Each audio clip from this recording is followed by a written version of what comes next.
Hello what's up ICSE student, कैसे हैं आप सब। तो हमारा जेनेटिक्स चल रहा था, तो अब हम आज करेंगे जेनेटिक्स के फर्दर टॉपिक्स। फर्स्ट है बैक क्रॉस। बैक क्रॉस क्या होता है? When the F1 hybrid offspring is crossed with the either of its parent, then it is termed as back cross. जो F1 जनरेशन पेरेंट्स का आपस में cross करवाया, parents का आपस में क्रॉस करवाया, जैसे मान लो कैपिटल टी स्मॉल टी का क्रॉस करवाया, और जो F1 जनरेशन बनी जो कि ये है, उसका वापस से किसी भी पेरेंट के साथ वापस से क्रॉस करवाना।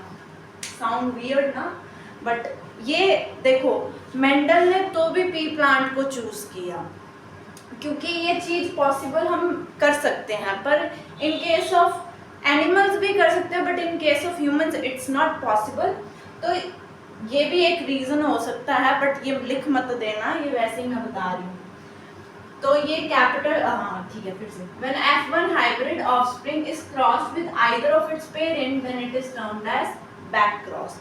जो भी F1 ऑफस्प्रिंग बनी है उसका किसी भी पेरेंट के साथ वापस से क्रॉस करवा देना, उसे कह दिया बैक क्रॉस। बैक जा रहे हैं ना।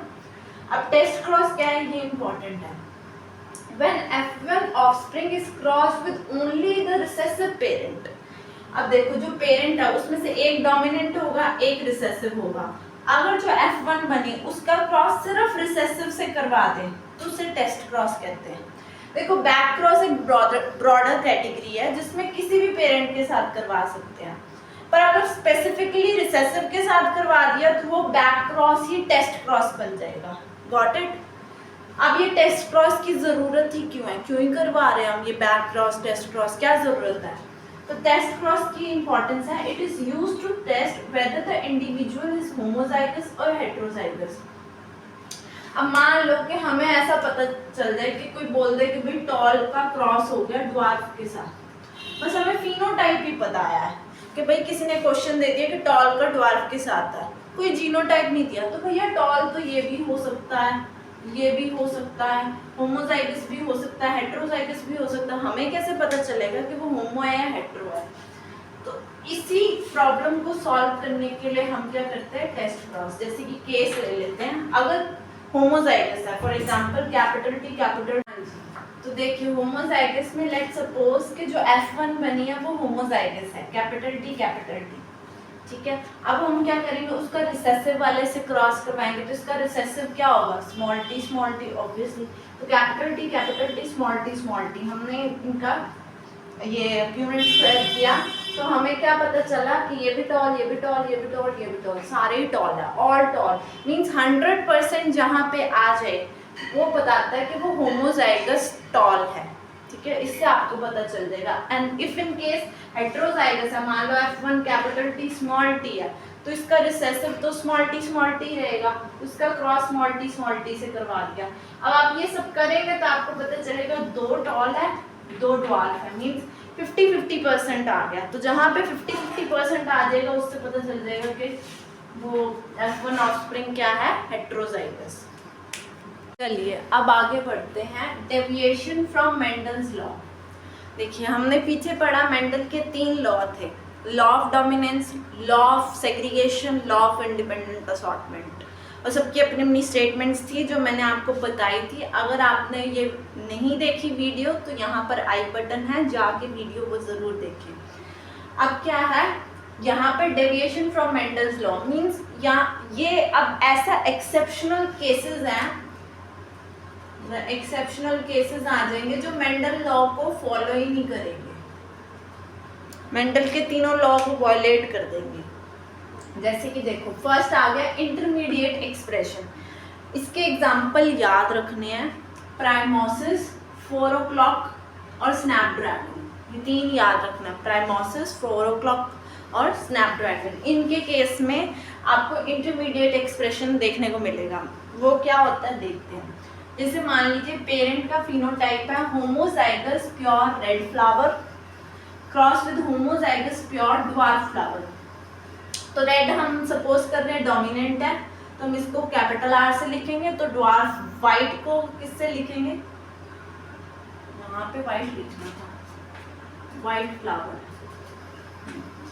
वाइट को हम किससे लिखेंगे, स्मॉल आर से। तो होमोजाइगस है तो कैपिटल आर जीनोटाइप, और होमोजाइगस वाइट है तो स्मॉल आर।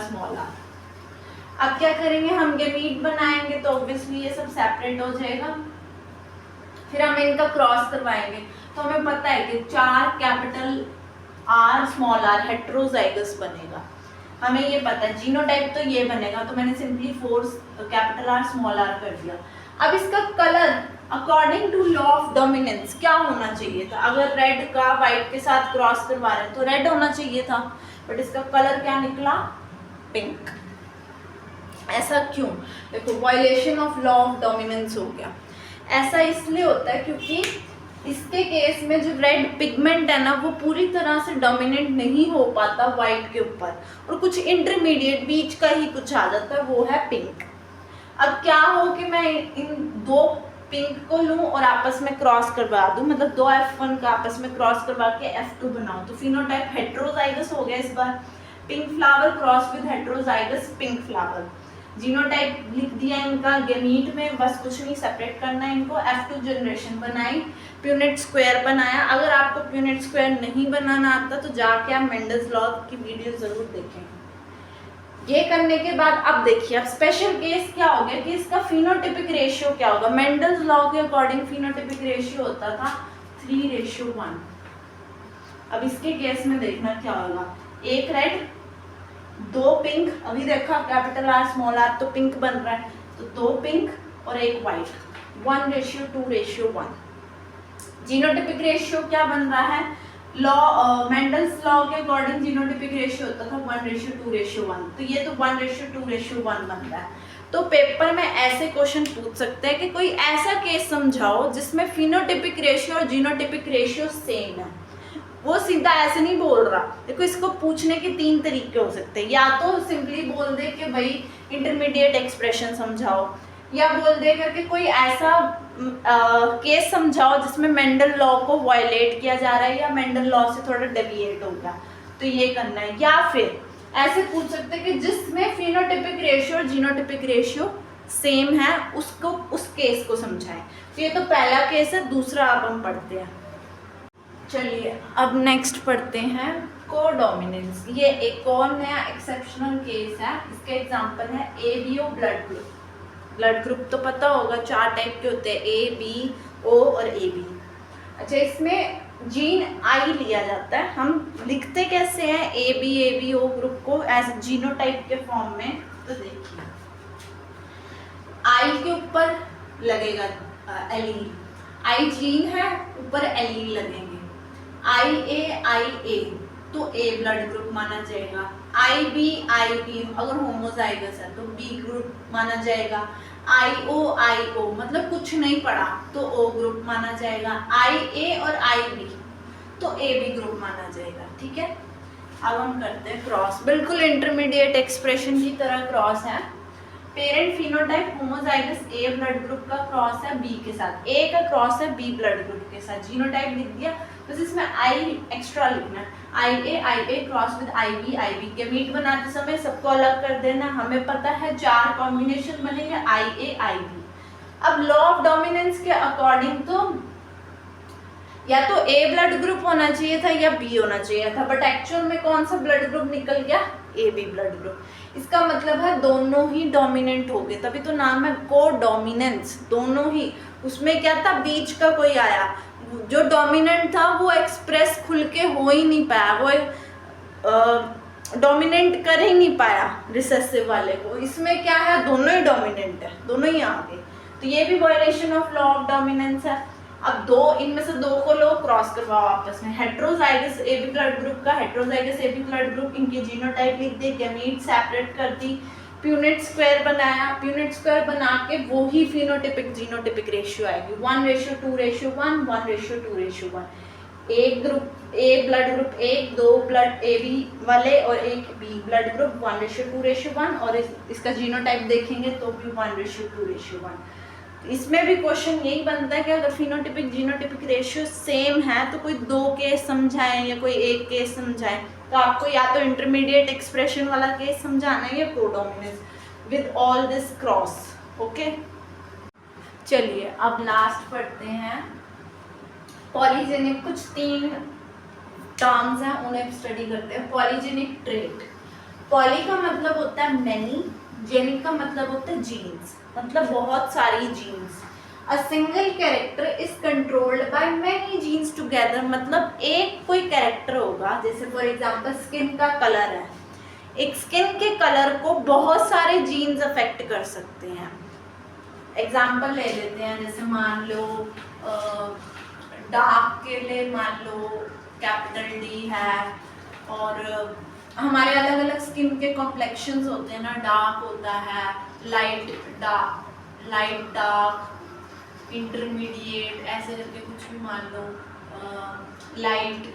तो बहुत सारे जीन्स जो हैं एक ही सिंगल कैरेक्टर को अफेक्ट करते हैं। जैसे ह्यूमन हाइट हो गया, ह्यूमन हाइट की भी कितनी वैरायटी होती है, कोई टॉल, थोड़ा सा छोटा, इंटरमीडिएट, फिर उससे छोटा, फिर ड्वार्फ, ऐसे करके।